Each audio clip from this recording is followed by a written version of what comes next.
حجت الاسلام و المسلمین دانشمند و تشبیه کردن سگها به پیامبران. ما حق نداریم بیایم حیوان رو به جرم اینکه حیوان است بگیم لیاقت الگو بودن ندارد. نخیر، تو کتاب‌های عرفانی داره سگ 10 تا صفت از انبیا رو داره. 10 تا صفت روایت داریم ما 10 صفت در انبیا در سگ است. حالا درسته نجس العین، لعاب دهنش فلانه، هر کی سگ تو خونه ببره پیغمبر فرموده ملائکه از اون خونه بیرون میرن. امام حسین فرموده، امام صادق فرموده کسی که سگ باز باشه و سگ تو زندگیش باشه شفاعت ما خاندان شامل حالش نمیشه. همه اینا درست. من كان عدوا لله وملائكته ورسله وجبريل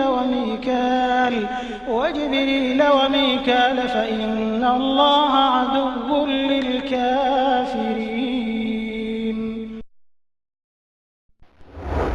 کسی که دشمن الله و فرشتگانش و نیز دشمن پیامبران الهی و جبرئیل است بداند که الله دشمن کافران است. بینندگان عزیز، آیا استهزا نمودن از پیامبران و تشبیه کردن سگ به آنها دشمنی با الله سبحانه و تعالی نیست؟ آیا آقای دانشمند را خوش می آید که چنین تشبیهی را در حق 12 امام شیعیان که الله از آنان خوشنود باد کسی بر زبان جاری سازد؟